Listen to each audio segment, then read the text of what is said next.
nós nos colocamos diante dessa tua rica palavra, nós nos colocamos diante de ti com temor e com tremor, sabendo que o Senhor é o Deus vivo, que fala ainda hoje, e em especial que o Senhor está neste lugar, Jesus.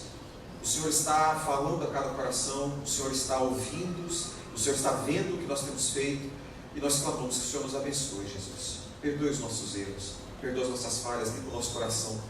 Que nós possamos, Senhor, diante do Senhor, falar das tuas grandes obras, que neste lugar vidas possam ser salvas, alcançadas por ti, que haja transformação, que haja renovação. Em especial, Deus, que o Espírito Santo de Deus se mova no nosso meio, para a glória do teu santo nome, Jesus. Eu te peço. Amém. O Espírito Santo, o tema, a pessoa do Espírito Santo, é algo que todo cristão genuíno deve e tem como objetivo alcançar e buscar. Em todo o tempo da história da igreja, há essa busca pelo Espírito Santo de Deus. Nós temos isso desde os dias de Cristo, quando Cristo prometeu que ele iria, mas enviaria o seu Consolador, um outro Consolador. Às vezes a gente compreende essa expressão de um jeito diferente da que a Bíblia diz, mas ele enviaria um outro Consolador. Nós temos a referência de Atos 2, quando o Espírito Santo veio sobre a igreja que estava reunida, e aquela igreja recebeu o Espírito Santo de Deus. Dali por diante, o Espírito Santo passou a ser uma pessoa integrante da vida do cristão. Não existe salvo em Cristo que não seja profundamente transformado pelo Espírito Santo. Não existe um salvo que não tenha sido convertido por ação do Espírito Santo. O Espírito Santo é aquele que age na vida do salvo antes mesmo dele ser um salvo. É o Espírito Santo que infunde fé no nosso coração para que nós possamos, que a gente possa ver o Cristo pregado e possamos nos convertermos a Ele. É a ação do Espírito Santo. Ele já agia em você antes mesmo de você ter reconhecido Cristo como seu Salvador. Ele passou a habitar na sua vida, você passou a ser morada do Espírito Santo depois de convertido. Então essa busca é uma busca histórica. A busca pela plenitude do Espírito é uma constante na vida da igreja. Então nós viemos de Cristo anunciando o Espírito Santo vindo da igreja de Atos, passamos por toda a escola apostólica. Nós tivemos ao longo da história do mundo diversos movimentos conhecidos de busca pelo Espírito Santo. No século II nós tivemos o movimento dos montanistas. Depois, caminhando um pouco mais, no século XVI, XVII, nós tivemos os pietistas. Mais recentemente, no século XX, nós tivemos o movimento pentecostal. Não que os demais movimentos ou em que outros lugares o Espírito Santo não era buscado, mas movimentos mais conhecidos, que são relatados na literatura. O diferencial que o movimento pentecostal teve dos demais movimentos de busca pelo Espírito Santo é porque o foco do movimento pentecostal é a manifestação de dons. Então aquilo que por 20 séculos foi uma pessoa que entrava nas pessoas convertidas, que movia a igreja, que sustentava a igreja, dentro do entendimento do movimento pentecostal, se transformou em um doador de dons. Então, a partir de então, as pessoas passaram a visão teológica transportada nesse momento, é que as pessoas passariam a buscar o Espírito Santo como um fornecedor de dons. Na prática, as pessoas não queriam a presença do Espírito, elas queriam os dons que ele poderia conceder. Essa foi a razão que, desde 1965 e 70, nós temos uma distorção muito grande do que é a ação bíblica do Espírito Santo e do que é a ação carismática do Espírito Santo. Bíblica é aquilo que a Bíblia nos revela acerca do Espírito Santo de Deus, acerca da Trindade, de Jesus Cristo. E o entendimento carismático do Espírito Santo é aquilo que muitas pessoas dizem sentir acerca do Espírito. Pois bem, um diferencial que nós temos, e uma expressão que eu posso falar seguramente aqui, porque eu ouvi de alguém muito maior que eu, nós somos batistas, e por isso nós não somos pentecostais. Há quem diga, nós somos batistas, nós não somos pentecostais. Essa frase quem estava ali no encontro, na convenção agora dos batistas nacionais, no hotel Golden Tulip, ouviu do pastor, o nome dele, o pastor Maurício Carvalho, citando o pastor Ernesto Anini. Ricardo tem um negócio aqui atrás de mim, fazendo eu estou procurando uma caixa de abelha aqui atrás de mim. Nós ouvimos do pastor Maurício falando isso, citando o pastor Ernesto Anini, que nós não somos pentecostais, nós somos batistas nacionais. O que nos difere de ser pentecostais? Enquanto no entendimento pentecostal, o Espírito Santo somente batiza aquelas pessoas, e as pessoas só são batizadas pelo Espírito Santo quando falam em novas línguas, esse entendimento pentecostal clássico. Você pode falar, mas a minha igreja não é assim. Estou falando do que a teologia pentecostal clássica prega. A pessoa só é batizada no Espírito Santo quando ela fala novas línguas. No entendimento batista, não. O Espírito Santo é um poder, que é uma pessoa que te dá poder para testemunhar. Todo aquele que é batizado pelo Espírito Santo do Senhor, ele é empoderado de algo divino do Senhor, que nos dá poder para testemunhar acerca do Evangelho de Cristo. Dons espirituais é um segundo capítulo, é uma outra parte da qual nós não vamos falar aqui, não é o ponto, mas a ação do Espírito Santo é essa pessoa da Trindade, esse integrante do eterno conselheiro de Deus, do eterno conselho de Deus, aquele conselho criador formado por 3 pessoas, o Pai, o Filho e o Espírito Santo, é uma pessoa de igual deidade e que nos habita em nós e nos dá poder para testemunhar o Evangelho de Cristo. Pois bem, e ao longo de toda a era da igreja, além de movimentos de busca pelo Espírito Santo, nós tivemos também relatados em literatura movimentos de avivamento do Espírito Santo. O avivamento do Espírito é algo poderoso, é um movimento poderoso promovido pelo Espírito Santo, que ele atinge pessoas, ou ele atinge locais, ou ele atinge países. E deste avivamento há fenômenos sobrenaturais que acontecem, em especial um grande número de conversões. Como exemplo, eu já citei uma vez essa pessoa e cito novamente, Erlo Stegen. Erlo Stegen era um missionário, ainda é vivo, né? Um missionário luterano que esteve na África do Sul por mais de 20 anos pregando o Evangelho. É um homem alemão, branco, alvo, esteve em uma tribo dos Zulus, ou dos Zulus, por mais de 20 anos pregando o Evangelho. E por mais de 20 anos, nenhuma pessoa se converteu a Jesus. Quando foi no dezembro, no Natal de 1966, o pastor Erlo havia desistido do ministério ali e estava pronto para ir embora. Quando bateu na porta dele, uma pessoa, e essa pessoa falou para ele assim: pastor, eu ouvi esse Jesus seu há tanto tempo e nada tinha acontecido, mas eu quero esse Jesus que você está falando. Eu preciso desse Jesus que você está falando. Como é que eu faço para ter esse Jesus? E quando ele começou a olhar, mais pessoas começaram a vir à sua casa naquela noite. Mais pessoas. Em 2 dias eles tiveram mais de 2.000 conversões naquele lugar. Movimento de avivamento do Espírito Santo. Isso a gente não constrói, isso a gente não fabrica, isso a gente não compra. O Espírito Santo age da forma que Ele quer, no momento que Ele quer. E esses avivamentos eles têm um prazo para iniciar e ele tem um tempo de duração. Esse avivamento que houve na África do Sul, nessa tribo dos Zulus, ele durou 8 anos. E muita gente se converteu. Inclusive, o rei Zulu, o rei do momento, ele mandou suas 3 mulheres para a região onde estavam esse pastor Erlo, para que essas 3 mulheres conhecessem o Evangelho e fossem ensinadas do Evangelho. Tamanho foi a influência do Evangelho. Qual é a reação disso? Não é apenas um bem-estar, não é apenas uma transformação. As pessoas são cheias do poder do Espírito Santo. Há desenvolvimento social no lugar. Pessoas param de passar fome, pessoas passam a ser mais justas, maridos deixam de bater nas suas mulheres, homens deixam de escravizar outros homens, porque o Espírito Santo de Deus efetivamente entra naquele lugar, e onde o Espírito Santo entra, as coisas não ficam iguais. Isso que eu digo é para a gente tentar tirar da nossa mente o entendimento de Espírito Santo, onde ele é uma pessoa aprisionada numa caixinha, onde a gente olha para alguém que fala em línguas e fala: esse homem é cheio do Espírito Santo, sendo que não há obrigação de assim ser. Sendo que você pode ver uma pessoa que não fala em línguas, mas que é igualmente cheia, ou talvez mais cheia do Espírito Santo, porque ela é capaz de produzir frutos que apenas o Espírito Santo é capaz de fornecer. Então o Espírito Santo é aquele que age ao longo dessas últimas semanas, nesta série de pregações acerca do Espírito Santo. Nós tivemos o pastor Gustavo, nós tivemos o pastor Pipe, nós tivemos o pastor Luiz, falando acerca dessa pessoa que agiu em nós, através de nós e por intermédio de nós. Então o Espírito Santo é aquele que, quando ele vem nas nossas vidas e faz em nós morada, nada em nós fica igual, nada permanece como antes. Em consequência, nada do que está ao nosso redor permanece como antes. Uma pessoa cheia do Espírito Santo é igual uma pessoa que passa perfume. Ela não precisa falar que ela está com perfume. Você abraçou alguém cheiroso aí na hora que o Ricardo mandou a gente cantar com os irmãos? Você abraçou alguém cheiroso? Esse irmão cheiroso precisou falar para você: olha, eu passei perfume. Precisou, você sentiu. E quando uma pessoa cheia do Espírito Santo é aquela que você sente a paz, a presença, a vida. Porque o Espírito Santo exala o bom perfume de Cristo. É sobre esta pessoa divina que nós vamos pensar hoje. Nós vamos concluir essa última mensagem acerca do tema Espírito Santo. Na próxima semana, o pastor Gustavo vai dar início a uma nova série, uma série sobre ansiedade. Não andeis ansiosos. Então a gente vai ver o que a Bíblia fala, o que a Bíblia tem a dizer para nós nos dias de hoje acerca da ansiedade. E a gente vive num mundo muito doido, ninguém tem tempo para nada, a gente não tem tempo para fazer nada, a gente está sempre fazendo uma coisa com rapidez, pensando em fazer outra coisa logo na sequência. Vamos parar e pensar um pouquinho o que a Bíblia fala para nós sobre a ansiedade, como a gente vai lidar com ela.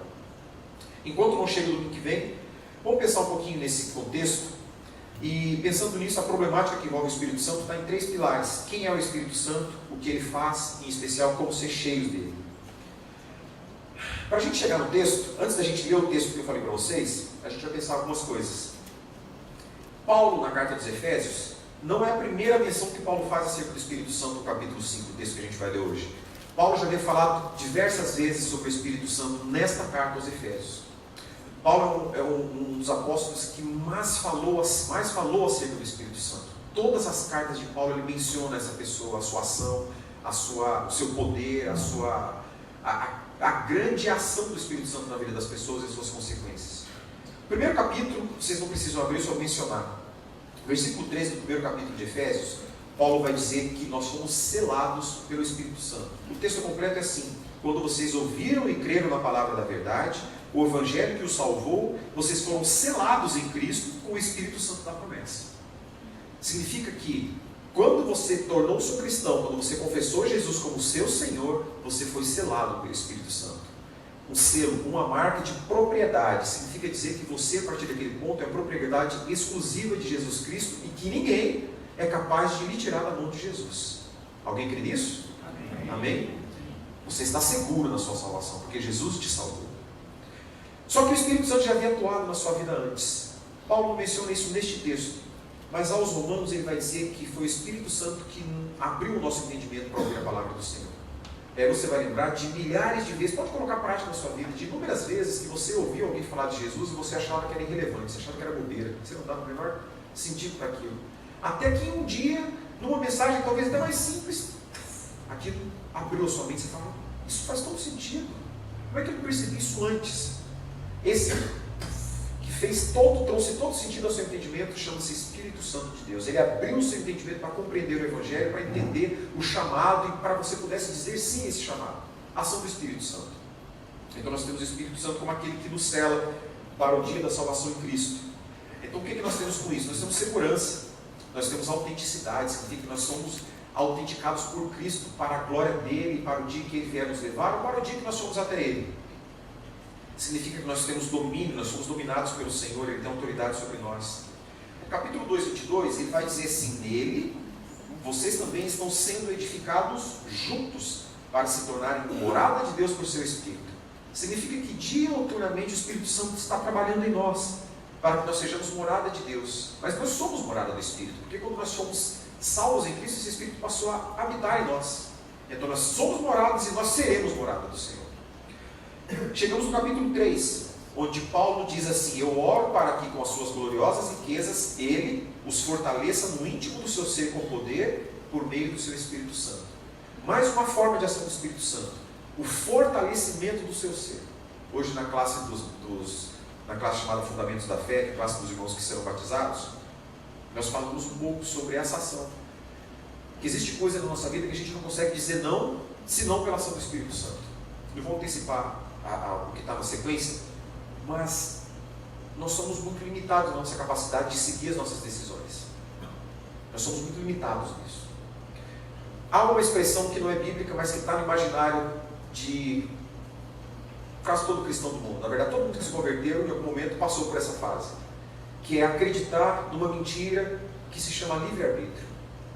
A gente acreditou em algum momento que a gente tem capacidade de decidir as coisas, que a gente consegue decidir e seguir nas decisões que a gente toma. Essa é uma mentira. O próprio Paulo, escrevendo aos Romanos, ele disse que nós não temos capacidade para fazer nada disso, porque a nossa vida é inclinada para o mal, é inclinada para o erro, é inclinada para o pecado. Basta a gente fazer um teste simples, né? Hoje é domingo, hoje é o dia que a gente mais engorda da semana, né? E na segunda-feira é o dia que a gente mais emagrece. Por quê? Ainda está subindo esse trem aqui. Por quê? Porque a gente tem um remorso que vem do domingo, e na segunda-feira a gente fala: hoje eu começo o meu regime, e eu vou emagrecer 20 quilos até o final do ano. Esse regime dura até quando? Até terça, no máximo na noite de terça. É a prova de que você não tem livre-arbítrio nenhum. Você não é capaz de tomar uma decisão e seguir essa decisão por si próprio. Não existe essa capacidade. Essa é uma expressão que veio da filosofia, que depois a própria filosofia desmentiu. A própria teologia já desmentiu. E por último, a própria ciência desmentiu isso. Comentei com os nossos irmãos também na aula passada, uma reportagem da super interessante que diz assim: você não tem livre-arbítrio. Olha, a revista científica falou isso. Você não tem livre-arbítrio. E essa conclusão parte de um experimento simples. Em um supermercado, onde foram colocadas imagens de refrigerante nos corredores em pontos que a gente não enxerga, né? Conscientemente a gente não enxerga, mas que a nossa mente está captando.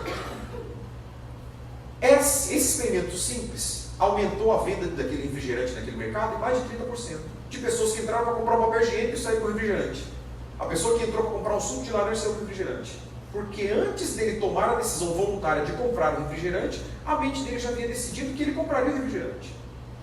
Então, se uma decisão simples dessa já demonstra que a gente não tem capacidade de tomar decisões, por que a gente acha que a gente teria capacidade de tomar decisões, sendo que ninguém falou, Deus não falou que a gente teria essa capacidade? Ocorre, contudo, no entanto, que uma das ações do Espírito Santo na nossa vida é reconstruir uma parte dessa capacidade de tomar boas decisões. Com o Espírito Santo na nossa vida, nós somos capazes de tomar boas decisões e seguir essas boas decisões. Porque não somos nós que estaremos caminhando com as nossas próprias pernas, e sim o Espírito que nos capacita para viver dessa forma. Não vou antecipar, mas a gente vai chegar lá. Pois bem, o Espírito Santo então é essa pessoa que fortalece o íntimo do nosso ser. O íntimo, o fruto das nossas decisões. O mais profundo da nossa capacidade intelectual de compreender algo. É o Espírito Santo que nos fortalece nisso. E chegamos então no nosso capítulo, no nosso texto de hoje, depois dessa breve introdução, chegamos no nosso texto. Efésios 5, 18 a 21, na verdade. Eu falei até 20, não, até 21. Eu leio na nova versão internacional, e assim diz: não se embriaguem com o vinho que leva à libertinagem, mas deixem-se encher pelo Espírito.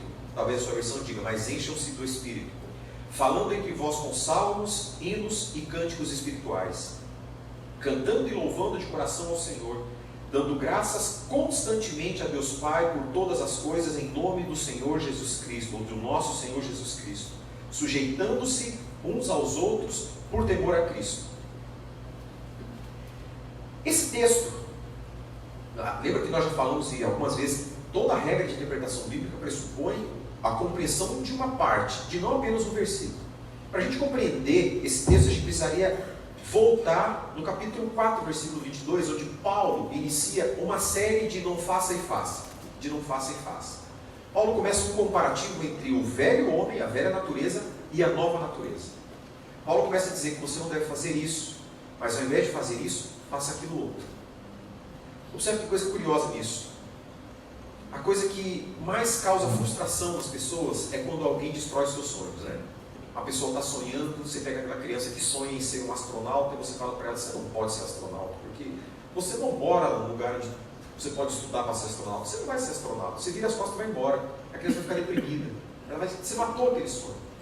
Não apenas porque você disse que ela não pode ser um astronauta, mas porque você não colocou nada no lugar desse sonho. Você tirou um sonho, você não plantou um outro sonho. Você tirou algo que para aquela criança era verdade, você não colocou nada no lugar. É como se você tivesse uma mesa equilibrada sobre 3 pernas e você arrancasse uma dessas pernas. Essa mesa vai cair, porque falta algo que o sustente. Quando Paulo inicia essa série de não faça e faça, Paulo não deixa ninguém com 3 pernas. Ele não deixa ninguém com sonhos frustrados. Ele preenche algo. E esse algo que Paulo utiliza para preencher é sempre algo melhor do que algo que foi retirado. Olha só. 4:22, Paulo fala assim, que nós devemos nos despir do velho homem, renovar a nossa maneira de pensar e revestir-nos do novo homem. Se Paulo apenas tivesse dito assim, vocês deixem de ser o velho homem, Adonias abandone o velho homem, e ele virasse as costas para Adonias, ele falasse assim, eixe, agora, o que eu vou fazer? Eu não posso ser mais quem eu era, então o que eu vou ser? Ele diz, dispa-se do velho homem, arranque essa couraça do velho homem, renove a sua forma de pensar, e se revista de um novo homem. Tire o que é ruim e traga aquilo que vem do Senhor. 4:25 ele diz, abandonem a mentira. E o que eu vou falar sobre abandonar a mentira? Falem a verdade. Tire aquilo que não convém e traga aquilo que é de boa virtude. 4:28, aquele que furtava, não furte mais. Antes, trabalhe para que possa abençoar aqueles que não têm. Ou seja, aquele que antes tirava de quem não tem, agora vai ser aquele que vai dar para quem não tem. Porque ele vai trabalhar. Então nós chegamos, aí depois 29, não saia da sua boca a palavra suja. O que eu vou falar então, Paulo? Mas apenas o que for útil para edificar. Se a tua boca servir para destruir, ela não vai mais destruir, agora ela vai construir. Então, ele não deixou nada vazio. Isso acontece na nossa vida e na nossa fé. quando nós somos salvos por Jesus Cristo. O Senhor Jesus tira de nós a condenação do pecado e coloca em nós a virtude da vida. A gente não fica vazio, a gente não fica desamparado, porque tudo que o Senhor desfaz de mal, Ele refaz do bom, Ele refaz a sua virtude. E nós chegamos então no texto, depois de Paulo ter vindo ao longo desde o 22 do capítulo 4, falando não faça e faça, nós chegamos no 18. E a gente vai compreender o 18 por causa dessa lógica anterior. No 18 Paulo diz assim: não se embriaguem com vinho que leva à libertinagem, mas deixem-se encher pelo Espírito Santo de Deus. Talvez a sua Bíblia diga, mas encham-se do Espírito. Então vamos dividir esse texto em algumas partes. Primeira frase: não se embriaguem com vinho. Aí talvez algum engraçadinho vai falar assim: então eu posso beber outra coisa, não precisa ser o vinho, porque o vinho não pode se embriagar, então eu posso me embriagar com outra coisa. O texto está falando de um contexto de qualquer coisa que tire a sua consciência. Ele está falando de embriaguez. Eu comentava com o Gustavo, quando ele me deu esse texto também, falei assim, tem que me arranjar com confusão, né? Porque a gente tem, naturalmente, os pregadores de domingo, eles sofrem de um mal chamado da depressão da segunda, né? É depois que ele sai da mensagem de domingo, e ele percebe que os irmãos não falam com ele percebe que os irmãos viram as costas para ele, né? Aí na segunda-feira vem esse rebote, você fala, poxa, que tristeza. Mas enfim, é um compromisso que a gente tem com a palavra de Deus e ninguém pode fugir disso. É melhor que você fique aborrecido comigo do que o meu Deus fique aborrecido comigo. Prefiro sofrer na sua mão do que sofrer na mão do meu Senhor. Então, é um tipo de texto que não vai agradar todo mundo. Alguém vai ficar desagradado desse texto. Eu digo pelo seguinte: primeiro ponto de desagrado, a Bíblia não proíbe o uso de bebida alcoólica. Já desagradei a ala mais conservadora, né? A Bíblia não proíbe. Eu não posso falar que ela proíbe porque eu estaria mentindo. A Bíblia não há em nenhuma passagem bíblica a proibição ao uso de bebida alcoólica. Mas há em inúmeras passagens bíblicas a proibição do uso excessivo da bebida alcoólica. Embriaguez é algo que é repelido na palavra do Senhor. E em diversos contextos. Em diversos contextos. Nesse contexto, em especial, do versículo 18 do capítulo 5, ele não trata de uma embriaguez comum. Aquela embriaguez que você está no churrasco, você está no boteco, você está na sofrência e vai tomar aquela cachaça para você ficar embriagado. Ele não está falando disso. Ele está falando de uma embriaguez específica, que é uma embriaguez ritual. O que é essa embriaguez ritual? Em todo o Império Romano, onde dissimulou a cultura helenística, a cultura greco-romana, havia cultos rituais a deuses pagãos romanos. E a maioria desses cultos existia o alcoolismo religioso, o alcoolismo ritualístico. É onde os fiéis, em especial quando a gente fala da igreja de Éfeso, a gente está falando do deus Dionísio, o deus Baco, né? E esse deus, os cultos prestados ao deus Baco, eles partiam de um princípio que o seu fiel deveria estar alcoolizado para começar a cultuar o seu deus. Ou seja, o fiel entrava no templo do deus Baco e começava a fazer uso de vinho, e bebia vinho. Quando ele estava alcoolizado, qual era o entendimento? Que o espírito do deus Baco entrava naquela pessoa e a partir daí ele estava tomado do espírito de Baco e ele passava a profetizar. É só uma coisa bonita? Deus profetizando? Mais ou menos, né? Ele passava a profetizar, ele passava a dançar, eram danças rituais. E no final de tudo isso, eles partiam para o momento de orgias sexuais. Todos alcoolizados, homens e mulheres. Era o culto ao deus Baco. É por isso que existe a palavra bacanal hoje, é oriunda dessa expressão, é oriunda desse culto, onde pessoas embriagavam-se para prestar culto à divindade. Então, o texto, a embriaguez que Paulo está dizendo aqui, é em específico dessa embriaguez ritual. Então eu não estou indo no ritual, eu posso beber. Não, porque toda embriaguez é proibida na Bíblia, toda ela é vedada. Para você ter ideia, quando Paulo escreve aos Coríntios, 1 de Coríntios 5:11, ele chama este cálice que leva a embriaguez de cálice do demônio. Olha bem tudo, né? Se fosse nos dias de hoje, não ia pregar em 90% das igrejas, né?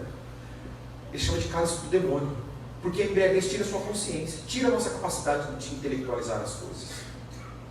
Pois, esse Deus cultuado em Éfeso, em especial, era o Baco, mas isso era espalhado por toda a cultura romana, o Império Helenístico, e a gente lembra que nos dias de Jesus, nos dias de Paulo, todo mundo conhecido era dominado pelo Império Romano, ou seja, todo mundo conhecido fazia uso desse tipo de ritual para servir ao seu Deus. E Paulo considerou que todos esses cultos em que envolvia a condição de alcoolismo, de perder sua consciência, como dissolução e libertinagem. Mais uma vez, Paulo sendo bem radical nisso. Então, além da condição física da pessoa estar embriagada, há uma condição espiritual. Por que ele bebia? Pela idolatria. Eles queriam cultuar o seu Deus e entendiam que a forma de cultuar o seu Deus era estando embriagados. Pois a perda dessa consciência, desse domínio próprio, é a causa pelo qual a proibição bíblica da bebida. Por quê? O versículo 18 responde: porque leva à libertinagem / dissolução, dependendo da versão que você utiliza. Porque essa embriaguez leva à libertinagem de dissolução. Paulo aponta a libertinagem de dissolução como uma consequência natural da embriaguez. Isso, qualquer embriaguez. Sendo embriaguez voluntária, sendo embriaguez ritual, qualquer embriaguez conduz a esse caminho. Costumeiramente, você vai encontrar aqui em lugares onde há embriaguez, há confusão, há guerra. E essa expressão dissolução é uma expressão que vem do grego, da expressão grega assotia ou assotia, que é basicamente você colocar uma pedra de gelo na mão e ver o que vai acontecer com ela. Ela vai começar a derreter, ela vai dissolver, ela vai passar por meio dos seus dedos, você não vai conseguir segurar. É o que acontece com toda pessoa que se expõe à embriaguez. Todo ébrio passa por essa condição de dissolução, de libertinagem, por perder a sua consciência. O raciocínio, a capacidade de julgamento são diminuídos em razão do consumo de álcool, em razão do domínio do álcool. Há também o estado de alteração da sua consciência. Você não consegue distinguir o que é certo e o que é errado, você não consegue ver o caminho por onde você está andando. São circunstâncias naturais de quem encontra esse estado de embriaguez. E observe que Paulo, quando ele escreve Romanos 12, no primeiro versículo do Romanos 12, primeiro, 1 a 13, ele vai dizer que o culto que agrada a Deus é o nosso culto racional.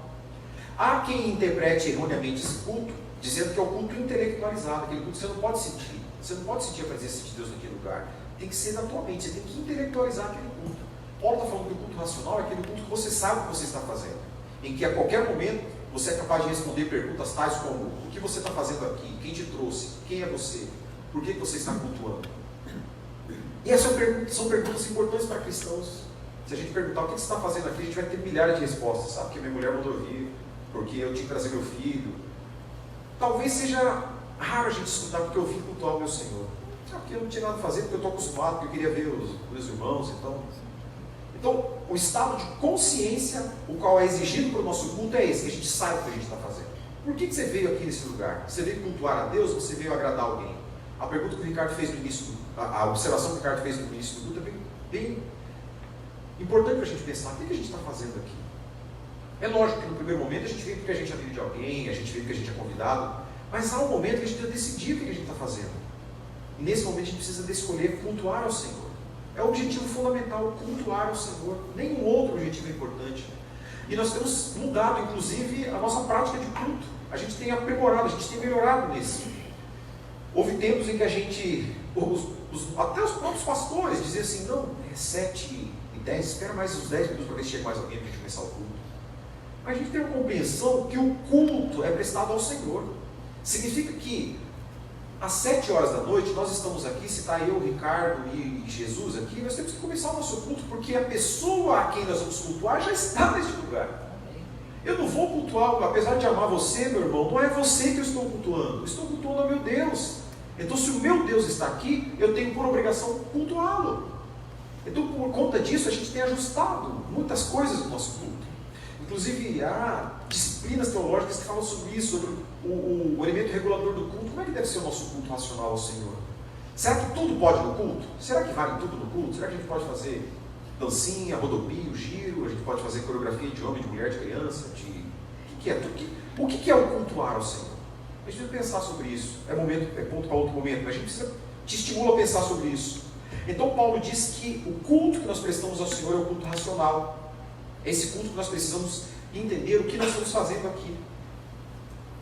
Quando a gente pensa nessa questão de libertinagem, de dissolução, a gente vai pensar nos inúmeros malefícios que o álcool traz. Aí você pode começar a pensar na relação do álcool com a família, na relação do álcool com a violência doméstica, intimamente ligado com a família. Está aqui meu amigo Tom, que juntamente comigo, a gente se depara com isso toda semana, quase todo dia. Quando a gente vai trabalhar num processo em que houve violência doméstica, sei lá, acho que 90% para cima, né, Tom? É fruto do álcool. Eu estava muito louco, eu dei um tapa na minha mulher. Fora do estado de consciência natural. E ao alcoolizado, a pessoa se transforma. Ela não é a mesma pessoa. Ela se torna mais brava, mais valente, mais forte, mais corajosa. Ela passa a fazer coisas que no seu estado consciente, que é o estado que Paulo diz que a gente deve cultuar ao Senhor, ela não faria. Então, inicialmente, há esses elementos em que Paulo diz para a gente pensar a consequência do alcoolismo, que leva à libertinagem. Além da relação álcool-família, a gente pode pensar na relação álcool e pobreza. Não que não haja pessoas ricas alcoolistas ou alcoólatras, mas a incidência do alcoolismo da pobreza é muito grande. Não dá para a gente mensurar o que leva uma coisa, se a pobreza leva ao alcoolismo, se o alcoolismo leva à pobreza, mas o fato é que esses dois elementos caminham muito juntos. Pessoas que deixam de comprar leite para o seu filho porque ela precisa comprar a sua cachaça para continuar alcoolizado. Pessoas que gastam toda a fortuna que tem no alcoolismo. E quando essa palavra assotia, esse verbo grego chamado assote ou assotia, ele fala de prodigalidade. O que é um pródigo? O pródigo é aquela pessoa que não tem mais condições de gerir os seus recursos.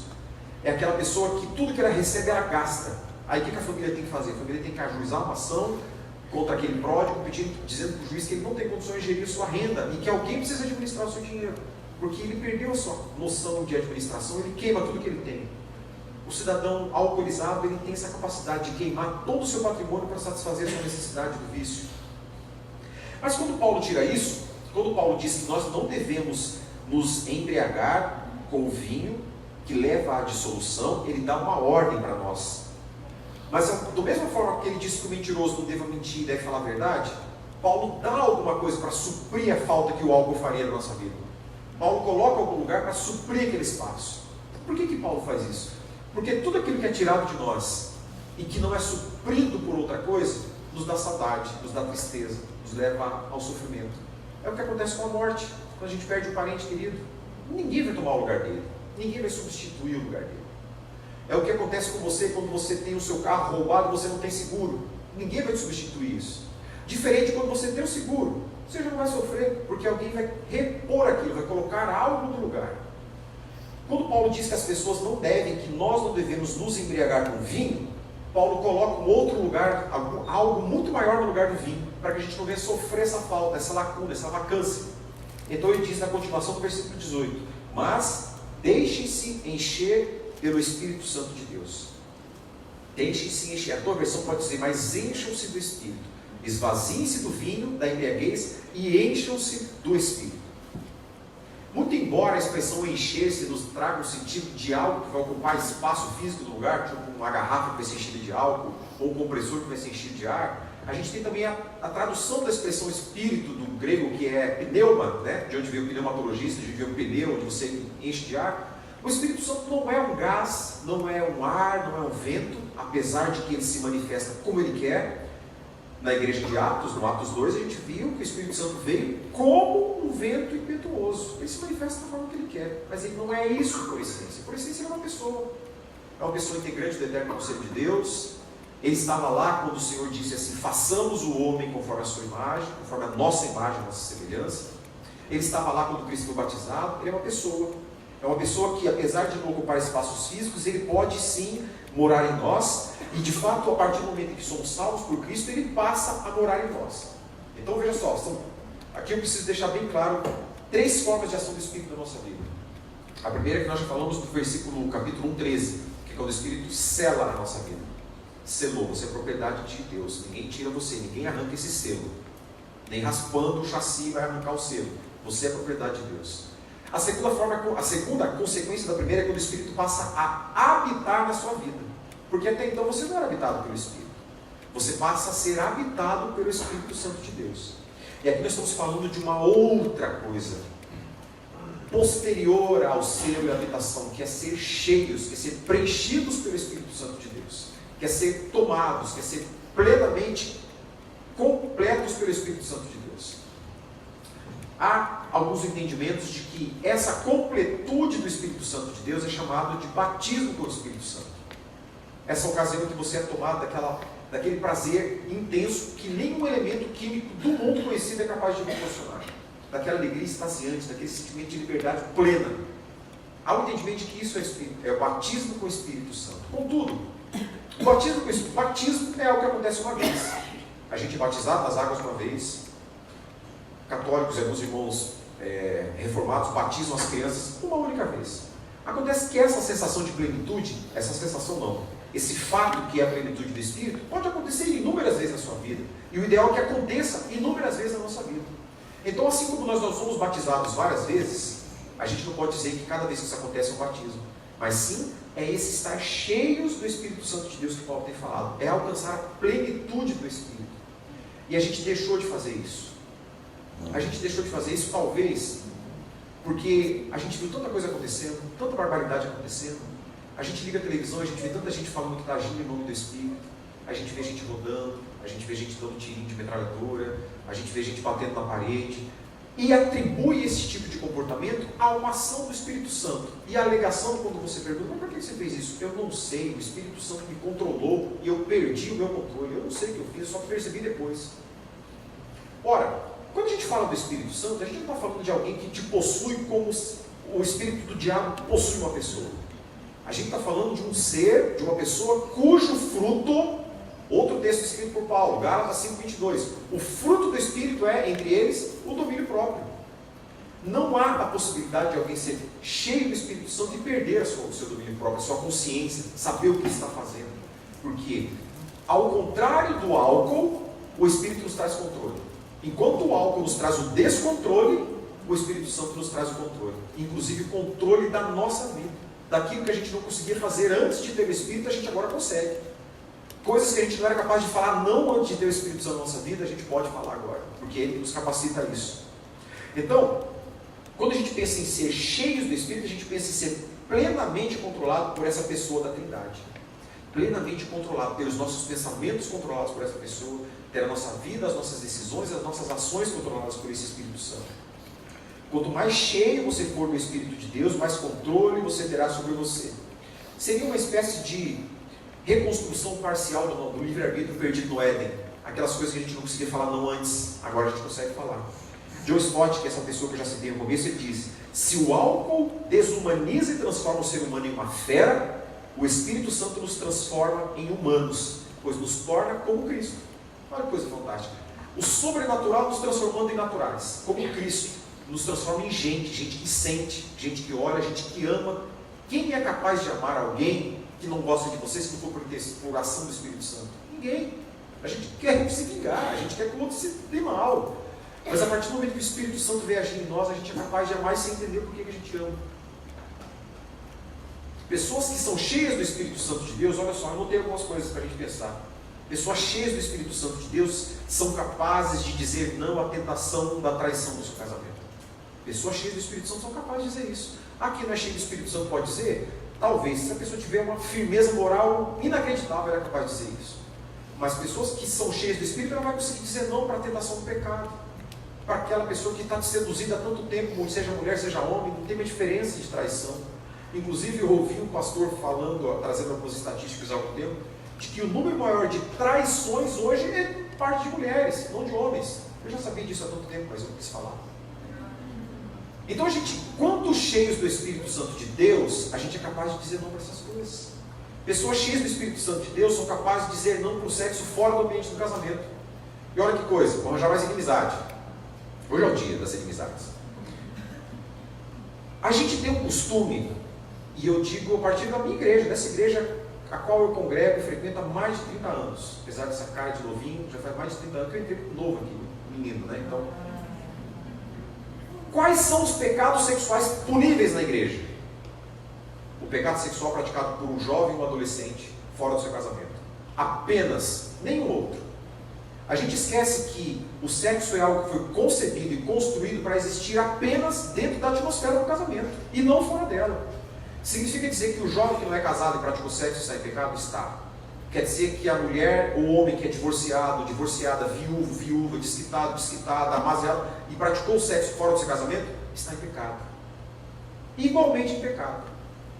E como a gente resolve isso? Se arrependendo do pecado, pedindo perdão ao Senhor. O Senhor nos oferece o seu perdão. Mas acontece o seguinte, que apenas uma pessoa cheia do Espírito Santo de Deus é capaz de dizer não a essas circunstâncias. A gente tem alguns institutos diferentes hoje, né? A gente tem a união estável, que a própria lei reconhece como um casamento público. Não estou falando disso. O que eu falo são de relacionamentos sexuais descompromissados, descomprometidos. Sabe aquele negócio do tal do Tinder? Aquele negócio dos relacionamentos sem raiz, que começam sem propósito nenhum, e as pessoas se envolvem, elas praticam suas relações, depois não se olham mais. Sexo sem compromisso vital, de coração, de relação pessoal. Então pessoas que são cheias do Espírito Santo, elas são capazes de dizer não a esse uso excessivo do álcool. Pessoas cheias do Espírito Santo são capazes de não mais bater nas suas mulheres. Pessoas cheias do Espírito Santo, seguidas pela orientação do Espírito Santo, não fazem maus negócios, porque eles são dominados pelo Espírito Santo de Deus. Eles não vão ser dominados pela sorte da ganância. Quanta gente você conhece que fez mau negócio porque achava que seria um bom negócio? Aliás, todo mundo que faz um mau negócio acha que seria um bom negócio. Mas esse pensamento de ser um bom negócio é movido por uma ganância, pelo lucro fácil. Eu vou ganhar muito dinheiro aqui e vou entrar nessa, e faz um mau negócio. Pessoas dominadas pelo Espírito Santo não entram nisso, porque a ganância não vai estar no seu coração, a inveja não vai estar no seu coração. Eles não vão trair seu marido porque a lascívia não vai fazer parte da sua vida, porque o desejo sexual incontínuo não vai fazer parte da sua vida. Irmãos, eu imagino como deve ser difícil para pessoas que são separadas. Uma coisa é uma pessoa que nunca passou por um casamento.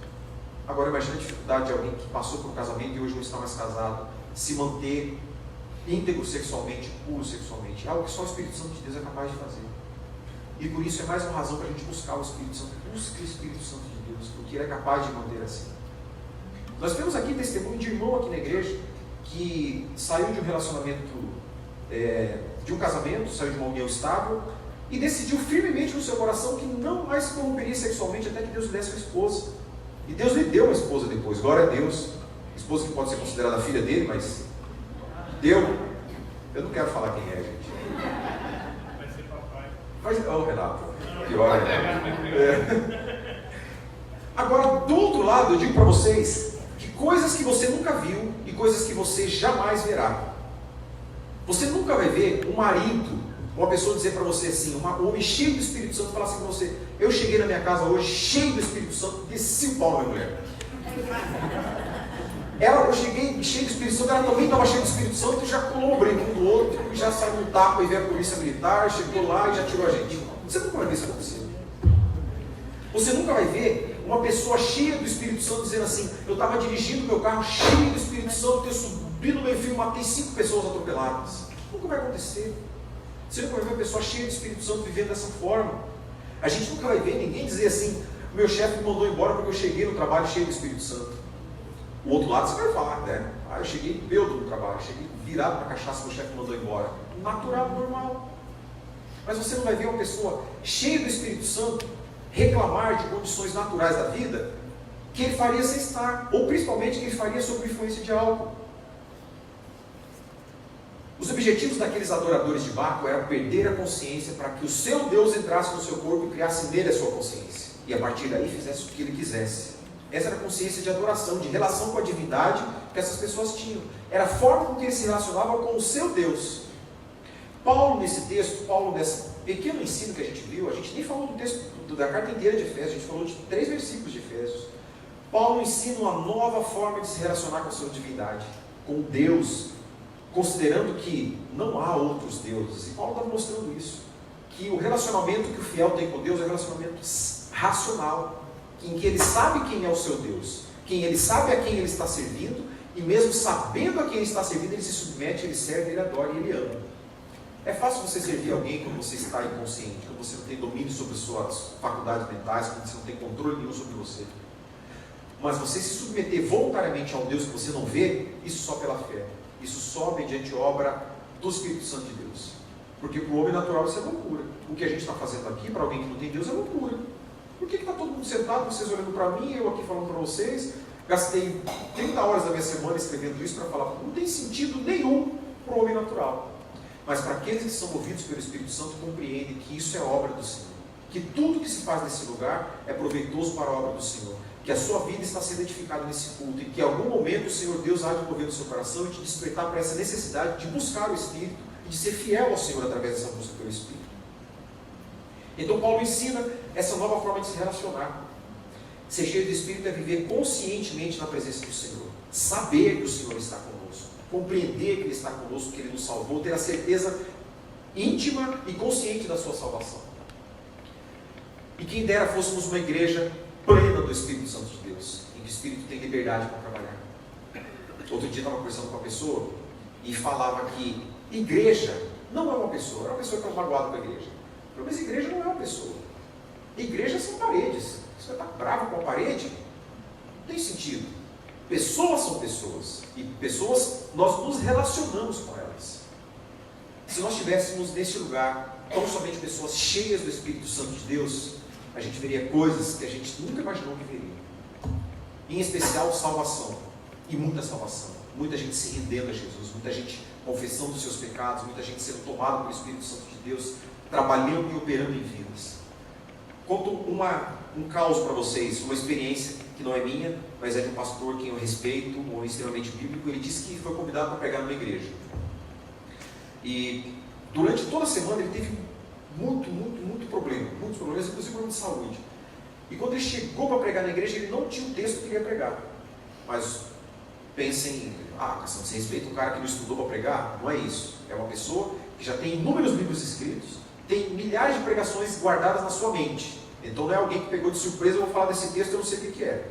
É de alguém que tem vida com Deus e tem tudo isso muito bem estudado na sua mente.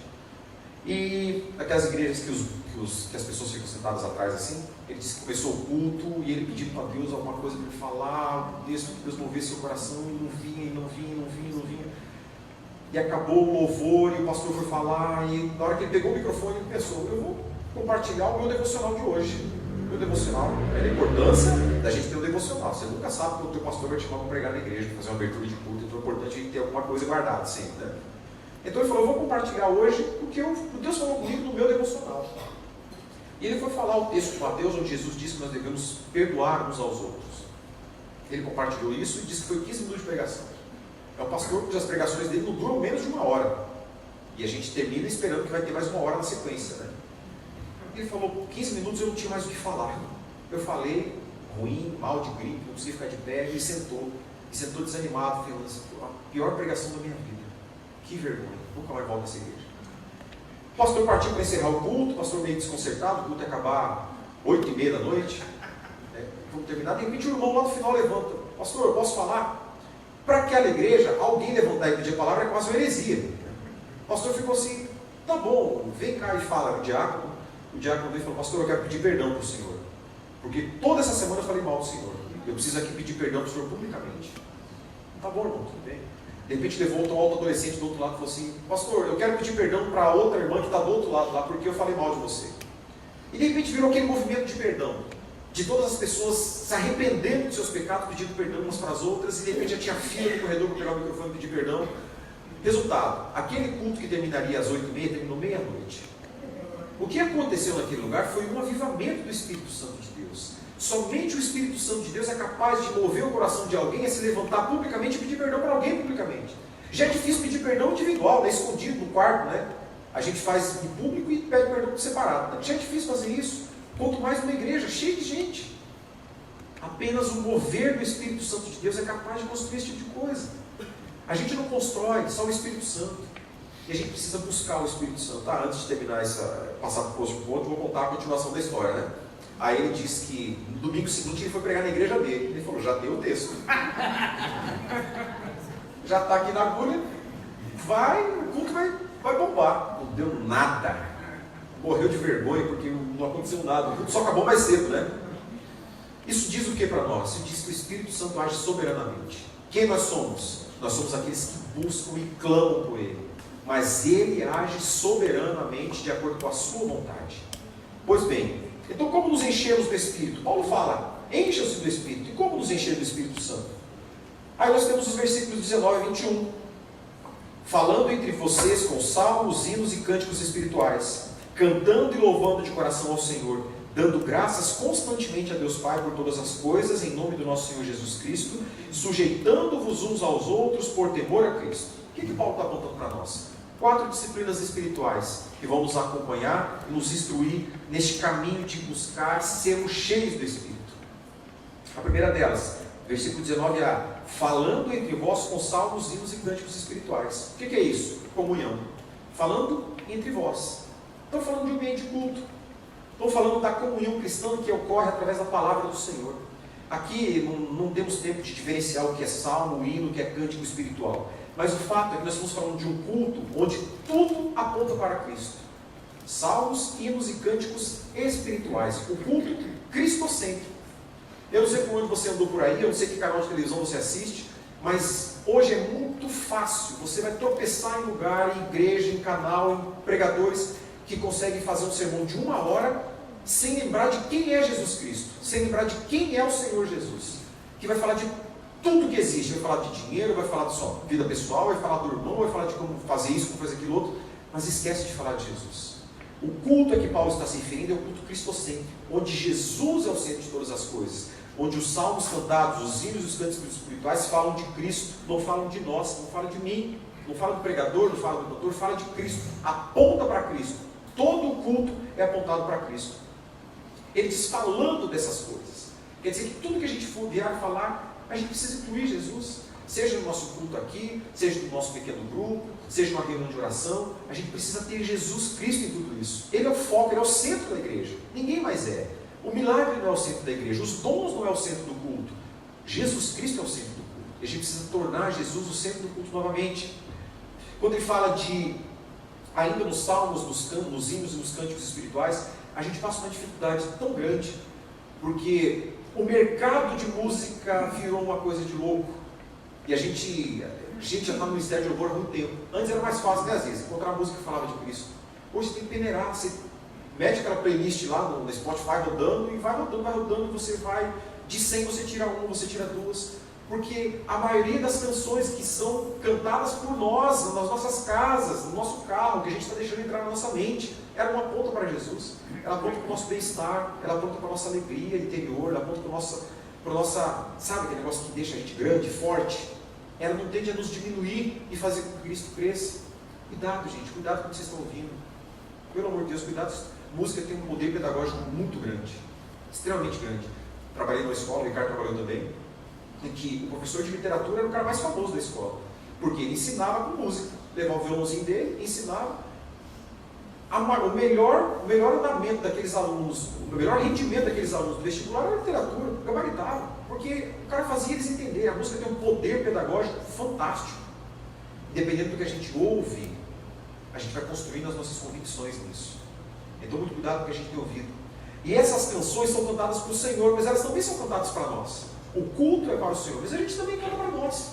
A gente cantou a última música de comunhão hoje, onde a gente falou para o irmão: meu querido irmão, se na caminhada algo acontecer e quebrar nossa comunhão, no amor de Jesus eu sou capaz de liberar perdão para você. A gente tem expressões bíblicas, salmos que são cantados para os outros. Salmo 95, vinde, cantemos alegremente ao Senhor, ao rochedo da nossa salvação.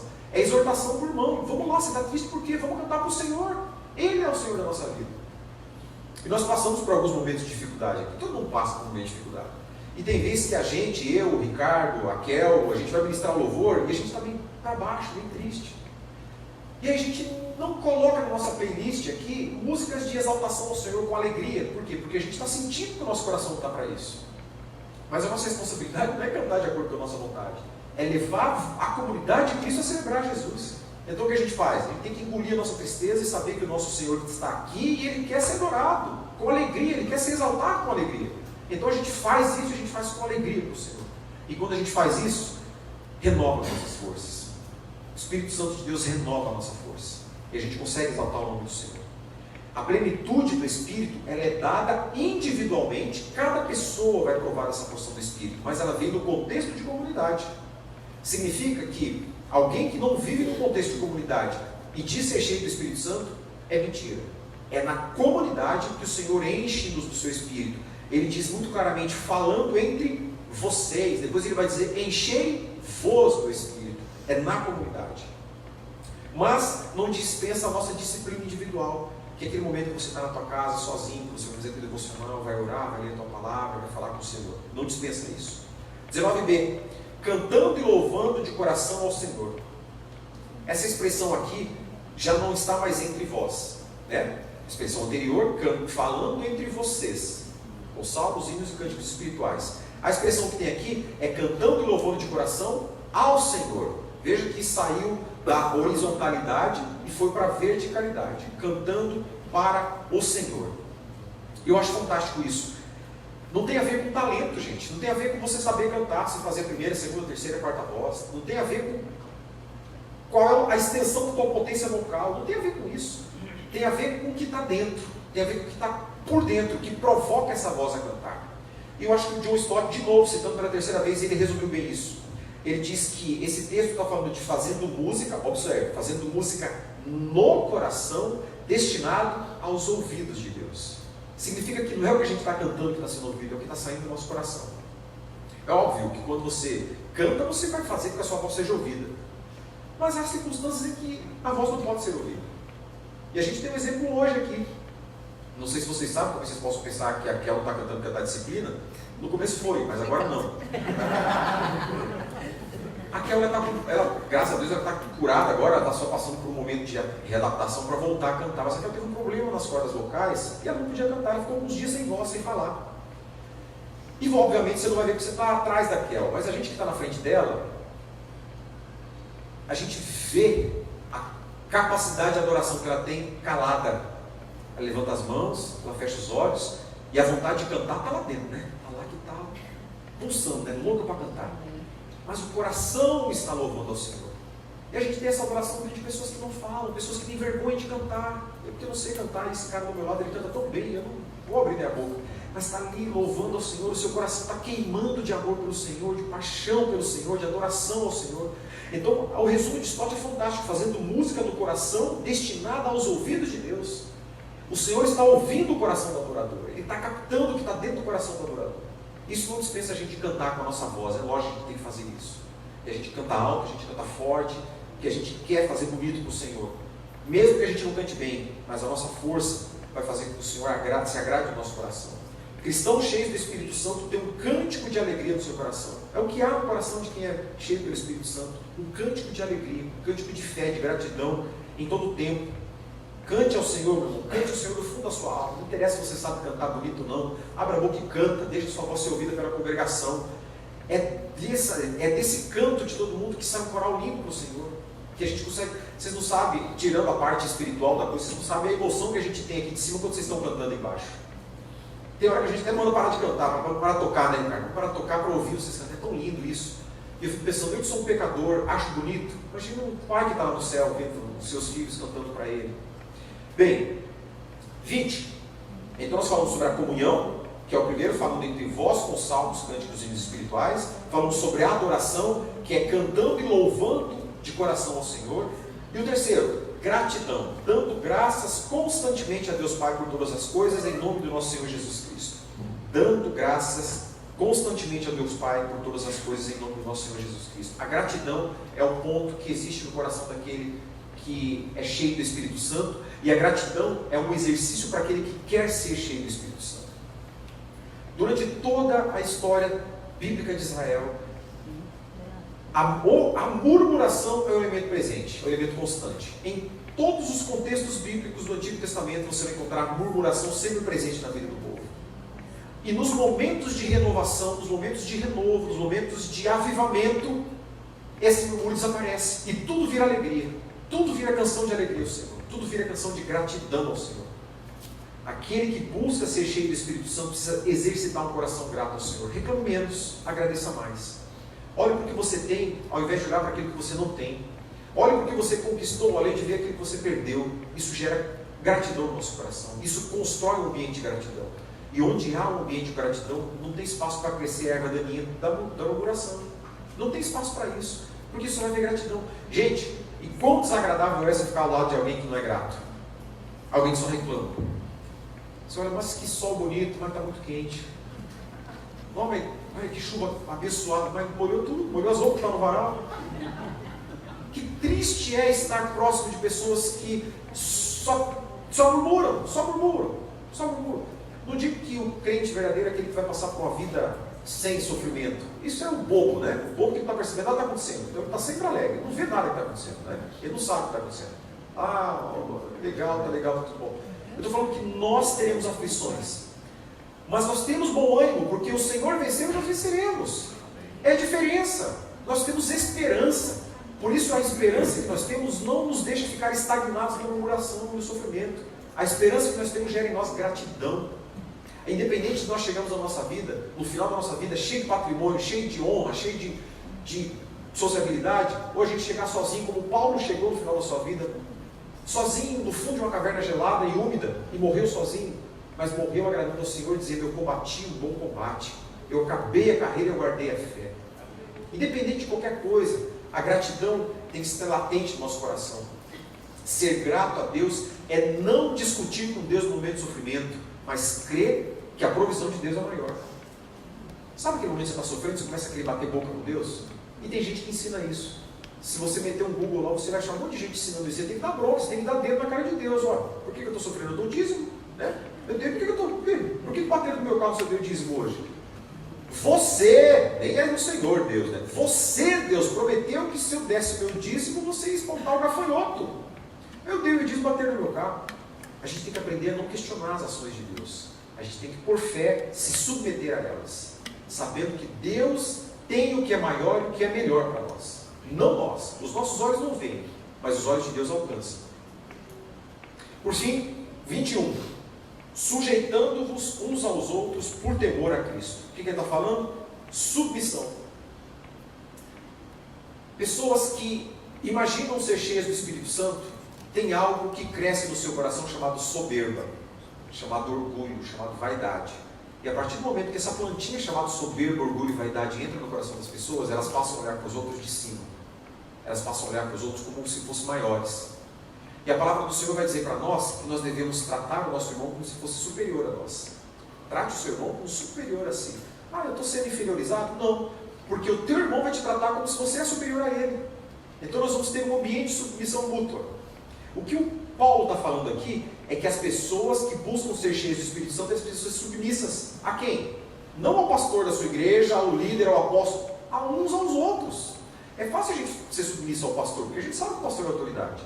Mas a gente precisa ser submissa uns aos outros. Sabe o que é?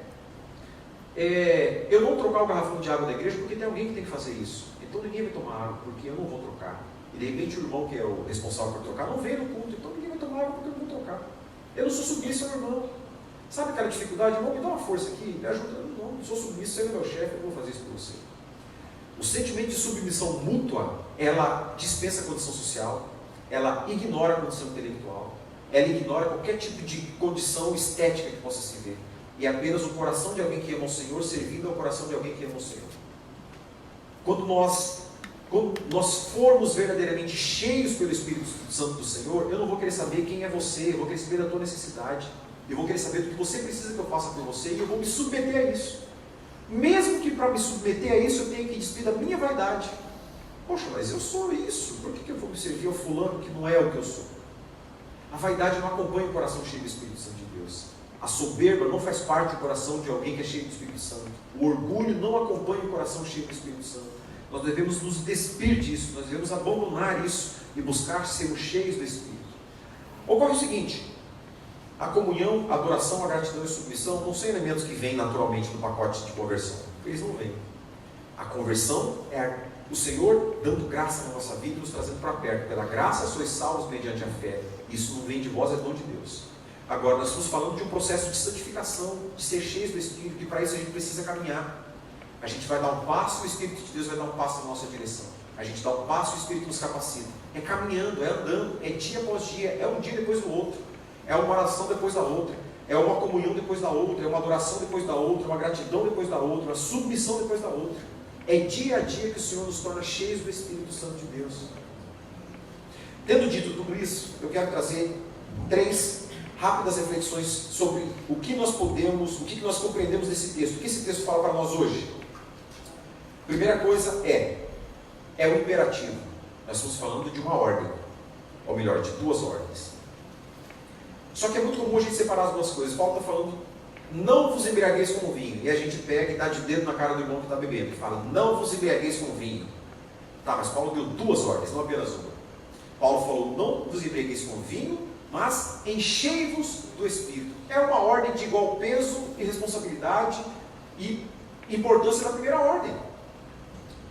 Billy Graham contava que ele chegou em uma igreja para fazer um sermão, e ele presenciou um momento de disciplina de um diácono, em que a igreja estava disciplinando um diácono que havia chegado alcoolizado na igreja. E ele falou para o pastor da igreja, muito bom, importante ter disciplina na casa do Senhor. Mas você está disciplinando quem é cheio do Espírito Santo? O versículo fala de de duas ordens: não vos embriagueis com vinho e enchei-vos do Espírito. É uma ordem, não é uma sugestão, não é um pedido, não é um talvez, não é um faça se quiser, é uma ordem. Significa que se nós não buscarmos sermos cheios do Espírito Santo de Deus, nós estamos em pecado. Nós estamos desobedecendo ao Senhor nosso Deus. É a obrigação de todo cristão, servo de Deus, lavado e remido pelo sangue de Jesus, salvo pelo sacrifício vivo de Cristo, buscar ser cheio do Espírito Santo de Deus. Significa, meu irmão, que se você leva a tua vida sem se preocupar se Deus está contigo ou não está, sem se preocupar se você é cheio do Espírito Santo de Deus ou não, você está em desobediência. Você precisa buscar ser cheio do Espírito. É a obrigação de cada um de nós. Todos, coletiva e individualmente, devemos buscar sermos cheios do Espírito Santo. Ser cheio do Espírito é obrigatório. Então, primeiro, que é o imperativo. Segundo, que é plural. Plural por quê? Encham-se do Espírito, ou enchei-vos do Espírito. Essa ordem é endereçada a toda a comunidade cristã. Igreja Batista Nacional de Foz do Iguaçu, encha-se do Espírito Santo de Deus. Você que nos visita hoje, é membro de outra comunidade, encha-se do Espírito Santo de Deus. É uma ordem para toda a comunidade e não apenas para indivíduos. Apesar do Espírito Santo não habitar em templos, ele habita em pessoas, a ordem é para que toda a coletividade, para que toda a comunidade se enche. Ninguém deve estar fora disso, ninguém deve estar ausente de ser cheio do Espírito Santo. Nós somos enchidos em comunidade. Tem muita gente que tem dificuldade de ver comunidade, né? Muita gente tem dificuldade de sentar do lado de alguém que pensa diferente, de comer no mesmo prato de alguém que tem um pensamento diferente. Isso é comunidade. A Bíblia não exige de nós uniformidade, ela exige de nós unidade. E unidade é eu pensando uma coisa, o Ricardo pensando no outro, o Pedro pensando no outro, e o Adonis pensando no outro. E nós quatro na frente de uma churrasqueira, assando uma carne, dividindo aquela carne, dando risada e agradecendo a Deus por aquela comida que tem. Isso é unidade. Que bênção. Que bênção. Isso é unidade. A gente não precisa ter o pensamento uniforme, a gente não precisa abraçar toda a doutrina igual, mas a gente precisa lembrar que a gente serve o mesmo Deus, e que em nome do mesmo Deus, tudo que nós fazemos aqui passa a ser suportável, desde que seja feito em nome do Senhor. Isso é unidade. Então essa ordem é plural. E terceira reflexão, essa ordem é para o tempo presente. Essa expressão, enchei-vos do Espírito, ela é uma tradução de um verbo grego chamado auristo. É um verbo que ele indica um presente contínuo. Ele não é algo que, como Cristo, lembra quando Cristo foi no casamento e acabou o vinho, que ele mandou encher aquelas talhas de vinho? Aquilo lá indicava um presente completo, né? A completude daquele presente. Encheu, não encheu de novo. Encheu uma vez e acabou. Esse enchei-vos que Paulo está dizendo para nós é o enchei-vos constantemente. Enchemos hoje, amanhã, depois de amanhã, depois de amanhã, depois de amanhã, até o dia que nos encontrarmos com o nosso Criador. Seja a gente indo ou ele vindo. Significa dizer que é no tempo presente, não é amanhã. Por quê? Porque o jovem vai dizer assim, não, eu não preciso disso agora, eu vou esperar ficar mais velho para me encher do Espírito Santo. Aí o irmão que é idoso fala assim, não, eu já fui encher do Espírito Santo lá atrás, eu não preciso ficar pedindo isso de novo. O enchei-vos do Espírito é uma ordem para agora, mas é uma ordem para amanhã, para o depois de amanhã, para o jovem, para o idoso. É uma ordem para todo mundo, para toda a igreja do Senhor, porque todos nós servimos ao mesmo Senhor, todos nós servimos ao mesmo Deus, e nada disso deve ser deixado para amanhã. Então o meu convite é que busque encher-se do Espírito Santo de Deus ainda hoje. Não espere chegar amanhã para você começar a fazer essa oração. Comece a fazer essa oração hoje. Comece a pedir que o Senhor encha a tua vida do seu Espírito. Porque quando nós estivermos cheios do Espírito Santo de Deus, a gente vai conseguir dizer não para aquilo que hoje a gente não consegue. A gente vai conseguir fechar os olhos para aquilo que hoje a gente não consegue, para aquilo que os nossos olhos são atraídos hoje. Lembra aquela figura que Paulo fala em Romanos, que diz que os nossos pés são rápidos para fazer o mal? Quando nós estivermos cheios do Espírito Santo de Deus, essa velocidade não vai ser tão intensa, porque o Espírito Santo está nos trazendo o controle da nossa própria vida. E a gente vai conseguir dizer não para aquilo que o diabo nos insiste em dizer sim, para aquilo que a nossa carne nos conduz a dizer sim.